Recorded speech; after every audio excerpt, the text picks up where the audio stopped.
Then say arms.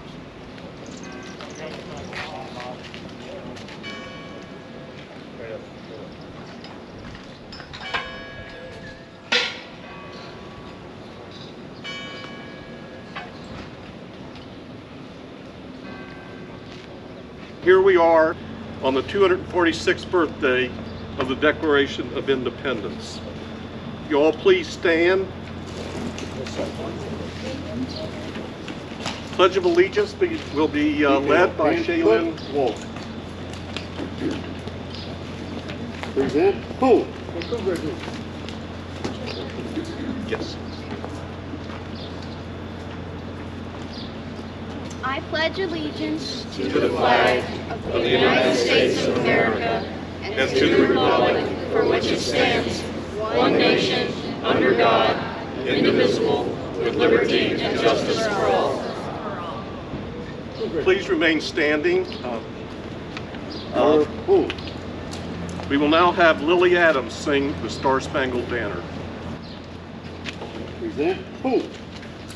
Oh, say, can you see by the dawn's early light what so proudly we hailed at the twilight's last gleaming, whose broad stripes and bright stars through the perilous skies o'er the ramparts we watched were so gallantly streaming, and the rocket's red glare, the bombs bursting in air, gave proof through the night that our flag was still there.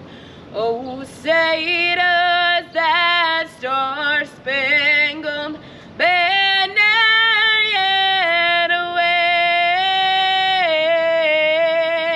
wave o'er the land of the free and the home of the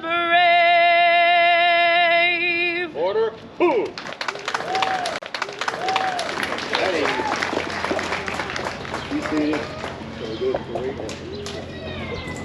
I would now like to welcome Mayor Paul Hassler for an invocation and a welcome. Let's go to the Lord in prayer, please. Good and gracious Heavenly Father, we thank you for this day, Lord God. I just praise you, Lord God, for all that you are and all that you do in this great America that we live in today, Lord God. We thank you for our forefathers, Lord, the bravery of the men and women who fight to keep this land free, Lord God. And we just thank you so much again, Lord, that we can be here today and to celebrate that independence, but also to celebrate you. In Jesus' name we pray. Amen. Well, welcome to this anniversary celebration. On behalf of the city, I'd like to welcome you all. Appreciate you all coming out for this July hot 4th day. So with that, again, thank you, and I just a great day. And I'm going to present Bob. Bob, you're up next, right? Yes. There you go. Thank you, Mayor. A little bit about the history of the Declaration of Independence. On June 7, 1776, in the Pennsylvania State House, later called Independence Hall, the Continental Congress heard Richard Henry Lee of Virginia read his resolution beginning, "Resolved, that these united colonies are, and of a right ought to be free and independent states, that they are absolved from all allegiance to the British Crown, and that all political connection between them and the state of Great Britain is and ought to be totally dissolved." The Committee of Five was appointed to draft a statement presenting to the world the colony's case for independence. It included John Adams of Massachusetts, Roger Sherman of Connecticut, Benjamin Franklin of Pennsylvania, Robert R. Livingston of New York, and a young red-headed man, Thomas Jefferson of Virginia. The Congress then adjourned until July 1, 1776. And on the following day, July 2nd, the Lee Resolution for Independence was adopted by 12 of the 13 colonies, New York not voting. Immediately afterward, the Congress began to consider the Declaration. The discussion in Congress resulted in some alterations and deletions, but the basic document remained Jefferson's. The process of revision continued throughout all of July 3rd and into the late morning of July 4th. Then, at last, the church bells rang out over Philadelphia. The Declaration had been officially adopted. I'd like to now introduce Brian Wolfen, who's going to read parts of the Declaration of Independence. Thank you, Brian.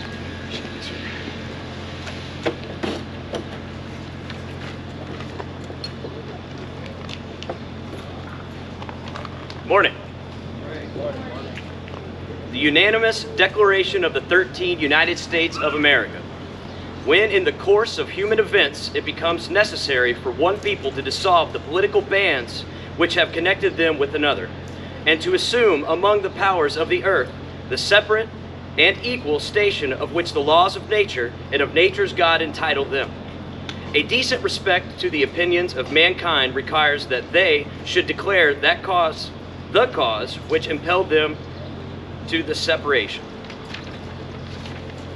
We hold these truths to be self-evident, that all men are created equal, that they are endowed by their Creator with certain inalienable rights, that among these are life, liberty, and the pursuit of happiness, that to secure these rights, governments are instituted among men, deriving their powers from the consent of the governed, that whenever any form of government becomes destructive to these ends, it is the right of the people to alter or abolish it, and to institute a new government, laying its foundation on such principles and organizing its powers in such form as to them shall seem most likely to affect their safety and happiness.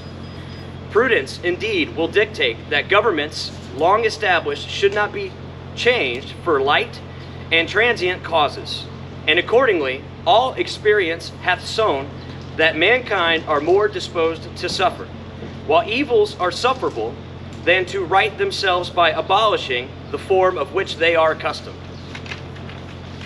But when a long train of abuses and usurpations, pursuing invariably the same object, evinces a design to reduce them under absolute despotism, it is their right, it is their duty to throw off such government, and to provide new guards for their future security. Such has been the patient sufferance of these colonies, and such is now the necessity which constrains them to alter their former systems of government. In every stage of these oppressions, we have petitioned for redress in the most humble terms. Our repeated petitions have been answered only by repeated injury. They have been deaf to the voice of justice and consanguinity. We must therefore acquiesce in the necessity which denounces our separation and hold them as we hold the rest of mankind, enemies in war, and peace friends. We therefore, the representatives of the United States of America in General Congress assembled, appealing to the Supreme Judge of the world for the rectitude and of our intentions, do in the name and by the authority of the good people of these colonies solemnly publish and declare that these united colonies are and of our right ought to be free and independent states, that they are absolved from all allegiance to the British Crown, and that all political connection between them and the state of Great Britain is and ought to be totally dissolved, and that as a free and independent states, they have full power to levy war, conclude peace, contract alliances, establish commerce, and to do all other acts and things which independent states may of right do. And for the support of this declaration, with the firm reliance on the protection of divine providence, we mutually pledge to each other our lives, our fortunes, and our sacred honor. Thank you.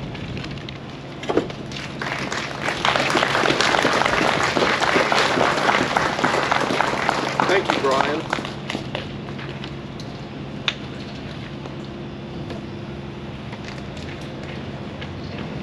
It was traditional, or actually after they read the Declaration of Independence, there were celebrations in Philadelphia into the night, there were firings, and it was traditional in Ste Genevieve to fire salutes after the reading of the Declaration of Independence. Our earliest written history on the 4th is in 1811, when the citizens met on the top of the hill up there on Seraphim Street and toasted 18 times, each followed by a salute.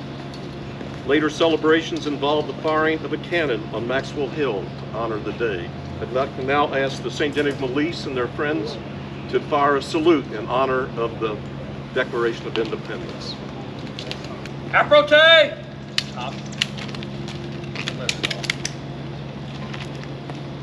En jus! Boom! Très bien. Recouvre la fusée. In late May 1780, 60 Ste. Genevieve citizen soldiers were called to St. Louis to defend St. Louis against a British attack. And one of these, St. John, did not come home. He became our first casualty of war.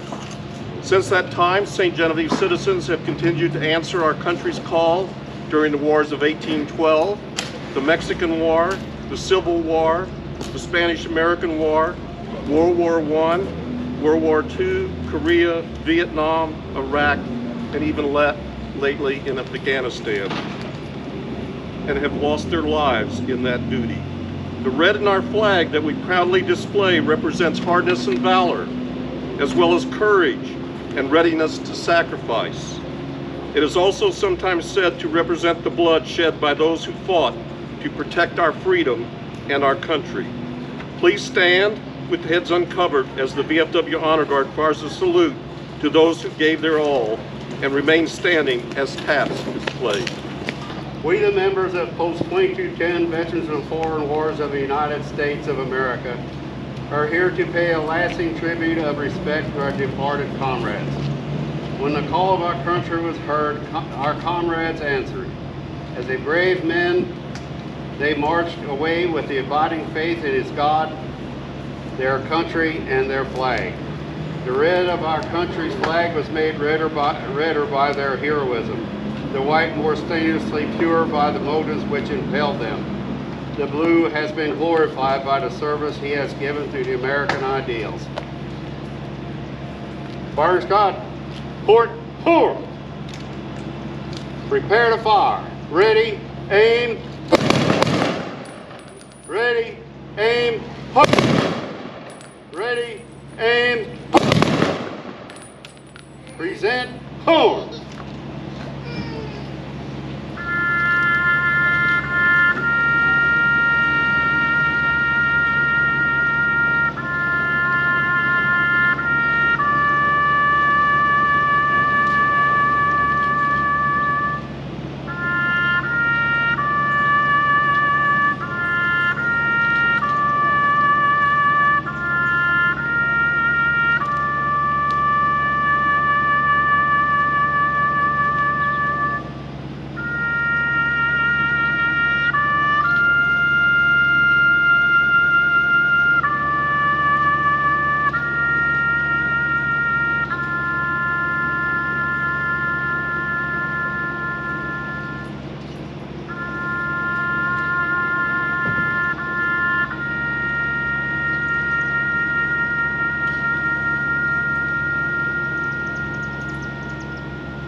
Order, move. Will all the military veterans here today please wave your arm or stand up? Thank you very much.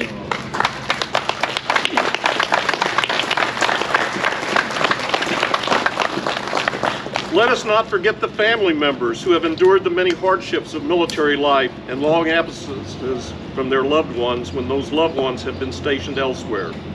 Thank you so much for your service also. Let's give a big hand to all of those, both those veterans and their families.